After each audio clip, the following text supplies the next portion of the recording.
Hey everybody, it's Randy with Carchaeology. Wanted to give you another update on the 1940 Mercedes coach built that we're working on here in the lab. So we've got some fun things that are going on, small details, but as they say, the devil is in the details. So let's dive in and see what the devil's up to here.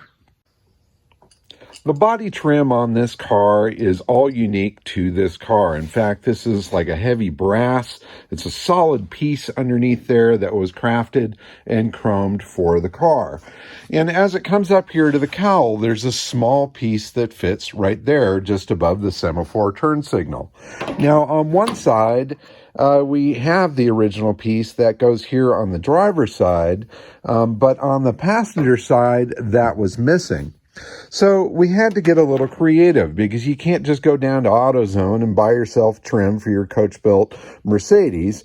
We had to make one. So this is the one that's off of the driver's side. You can see it's got a real long stud on the back of it. That actually goes into the body and goes through a big section of the wood framework that's within the structure, and then it bolts down in place. So I've got a neighbor that's actually a fantastic metal guy, and I enlisted his help to try to create something for the passenger side. So he actually found some aluminum stock. He pressed it so that it has the same curve for the body there, and then he threaded some studs into the back of it. And what I'm going to do is I'm going to polish this aluminum so that I can make it look as close to the chrome as possible. And then I can put it in place on the passenger side. And then I can trim those studs as necessary. One of the problems with the passenger side is that the wood structure on the inside has rotted away. So we're not going to replace that whole wood piece at this point, but we do want the trim to stay in place. So I may put a little block of wood back in there for this to screw into, and at least it'll make the car appear complete. Now, another thing we've really had to work hard on is the front bumper. The front bumper was missing on the car when we received it, but fortunately, Mike, the guy that helped us find the car, managed to find the original fog lights and bumper brackets back in the barn where it came from. And so he sent those over to us. But as you can see, this fog light here is damaged. It's missing the lens. Over here on this side, this lens actually isn't the correct lens. This is like a cut down Model A or Model T lens that's in there. The buckets have actually cleaned up fairly well, as you can see. We got all the grunge off of there, so we're down to decent chrome. And my neighbor Ben was able to recreate or reshape these bumper brackets and create the little crossbar that goes here to hold the license plate. So I've got a rusty old German plate that's from the era that I just kind of have clipped in place for size. If you step back, you can kind of check it out. These bumper pieces here, these were missing completely, but we did find a source in Germany that had these pressed steel pieces. We had to cut down these bumper guards that were found in the trunk to fit onto these, so that they nest real nicely on there. You can kind of see the seam there. So there's been a lot of fabrication to kind of get this all together. But as you stand back and take a look at it, it's really starting to look more complete. Now, a really exciting thing happened, though. I have found the correct lenses for these, and it has been a challenge to do so. It really has. In fact, when I first saw photos and info on the brand of these lights, they are made by a company called NoTech. In fact, you can see the little NoTech logo right there on the top. It's maybe a little more visible on this side here, NoTech. And NoTech is known for doing the anti-aircraft lights that would have been mounted on the fenders of some of the wartime cars and things like that. And you can see that it's sort of an oval-shaped light. Now, in the photos that I've seen of these lights, it actually has a curved lens that comes out away from the body of the light. And so I started searching for those, and I found this one right here. This is a NoTech. It's got the NoTech logo on there. You can see it curves out away from the lens. And I saw this on eBay in England, and I bought this and I had it shipped over. But when I got here, I realized, wow, it is so much bigger than that one there. So I've realized that these smaller lights are really quite rare. And so I enlisted the help of a friend in Germany to see if he could find lenses for these lights. And he has, and they're here right now.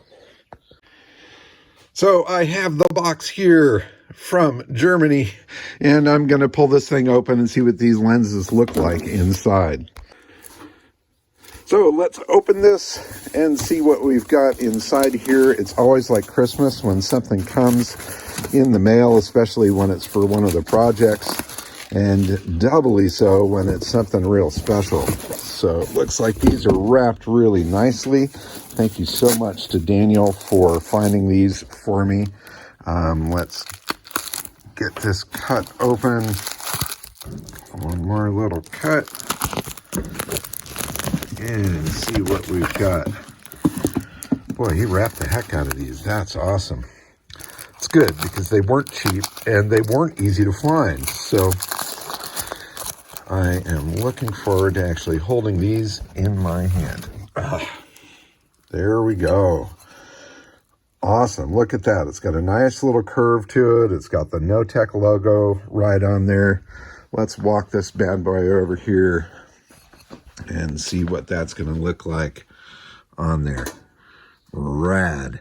Totally awesome. I love the way those things stick out, curve away from the light. So I'm going to pull these off of here. I'm going to try to straighten out this headlight ring here, which is bent, so that I can get these lights in place. And then we'll stand back and take a look at it. Okay, so fortunately the lenses and rings and stuff are a simple affair. Just twist the screwdriver, gets access to this, and then that piece lights off of there, or lifts off of there. And you can see it's got a bulb holder within its piece here, and then that contacts the inside there. Now, I'm not worried about electronics at this point, although I did notice that within the car in the glove box that there were some original bulbs. So at some point I may be able to get these things to light. I'm not sure if it's a headlight bulb that is in the glove box or if it's one for the fog lights. But in any case, let's see if we can straighten that out a little bit and get that lens into that light and put it back on.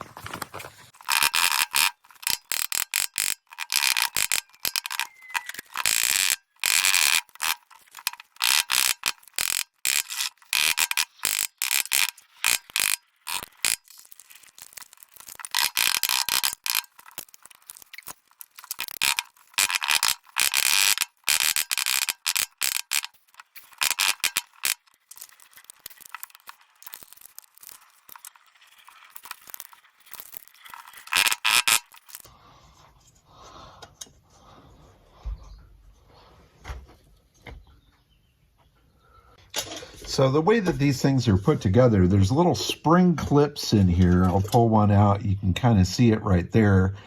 This is really similar to what I see on a lot of Volkswagens that I've restored in the past. So I actually have a couple of these in my pile of stuff that I can use for the other side. Let me get these out of here. This is on the driver's side lens. Come on, baby. There we go. Now we can get this out of here. And you can see that this lens right here, this is just flat. Somebody cut this. It's got little ribs on it. I think they cut this down out of like a Model A lens or something like that. Certainly served the purpose of creating a lens, and it's actually fairly close in design to that original one, but it doesn't have the curve to it. So it'll be really nice to get this in there. So that we've got that curve.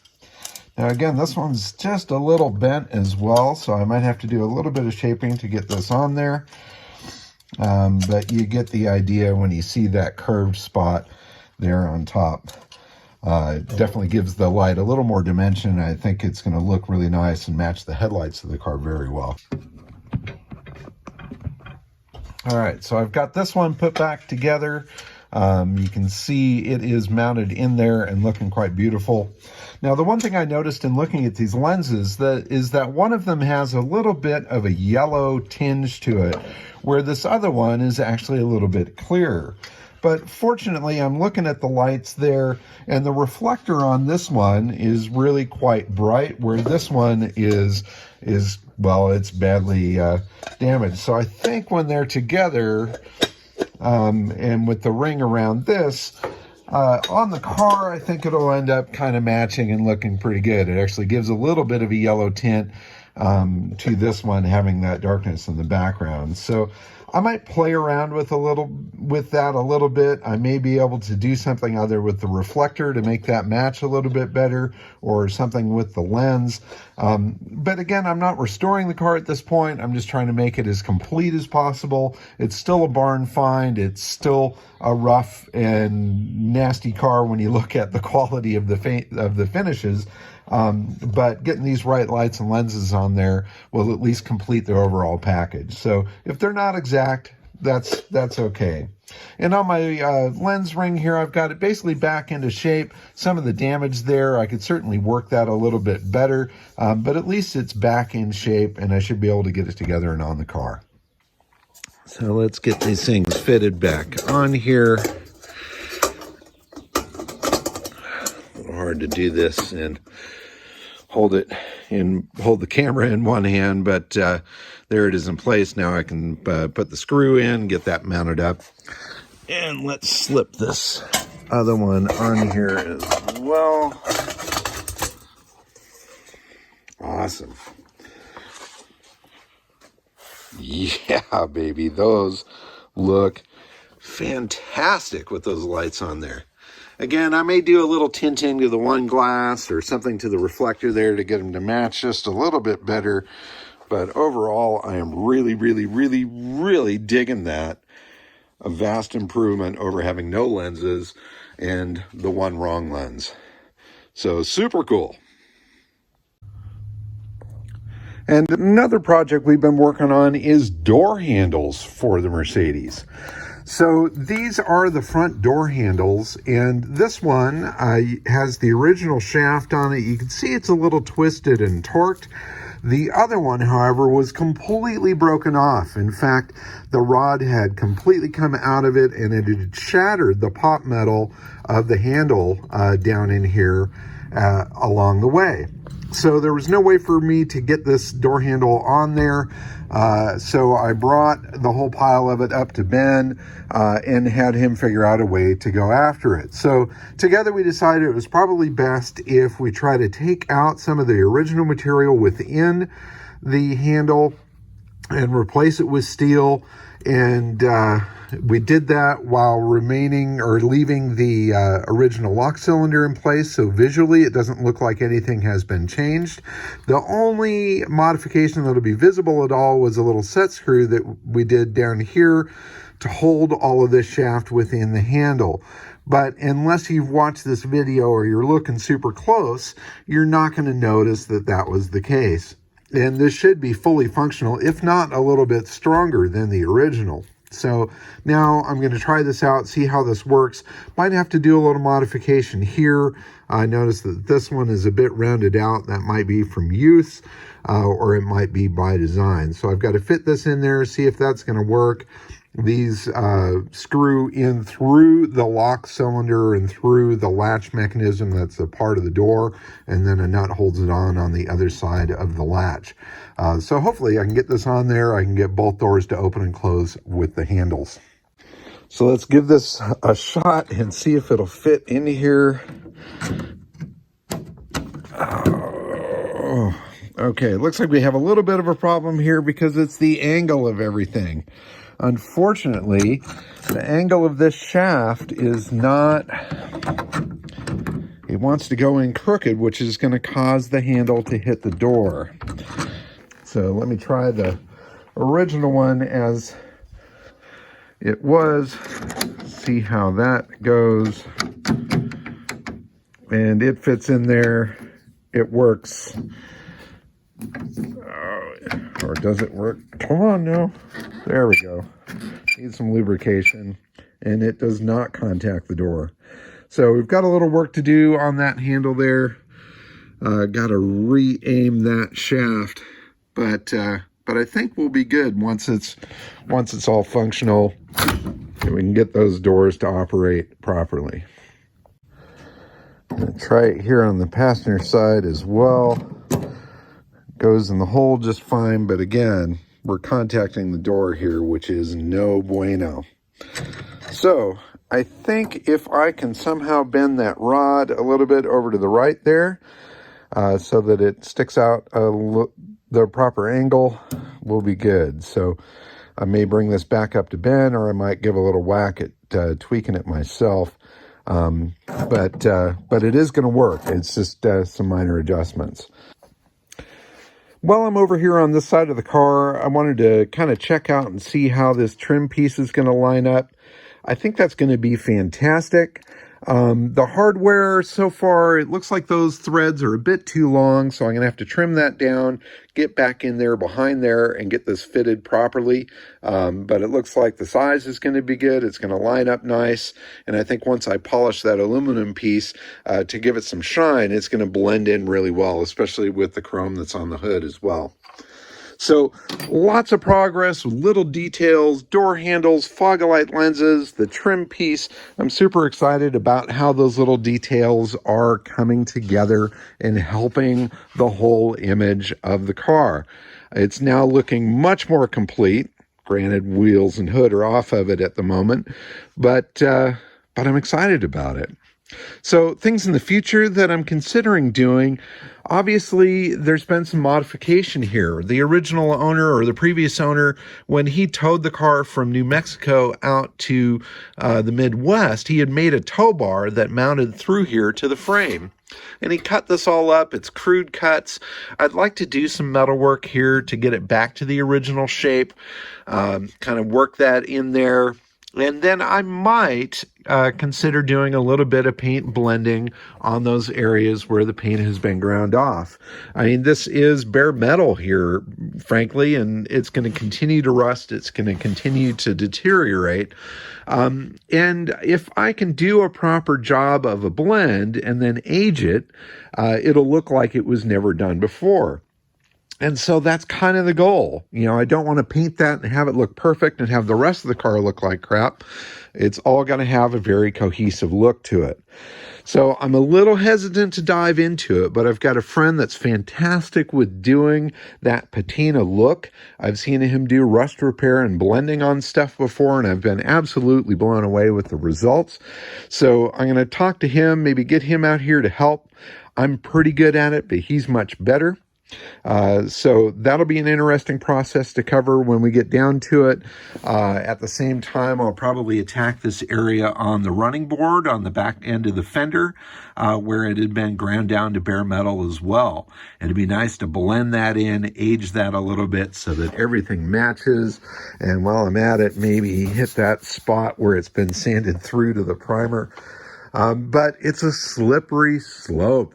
You don't want to restore the whole car and have it end up taking over your life. It's an extremely expensive thing to do a full restoration on it. And quite frankly, in kind of as found condition, it may attract more attention out there at car shows and things in the world. So that's my focus. I'm focusing on making it complete, getting all the pieces in order, making it run and drive, and just preserving the history that is there as much as possible. And any restoration or replacement of parts, I'm trying to do in a way that looks like it was never missing in the first place. So that's preservation, that's Carchaeology, that's the stuff that I'm totally into. And I'm so glad that you guys are following along on this project. It's a super exciting one for me because it's such a special car. And I'm so thankful that I have the opportunity and the platform here to share it with everybody. So please, comments, all of that down below. Please subscribe, ring the bell, whatever the heck that means. I'm excited to see the YouTube channel grow, and I'd like to see it grow some more. And again, thanks so much for watching. Keep on digging them up and driving them. Bye-bye.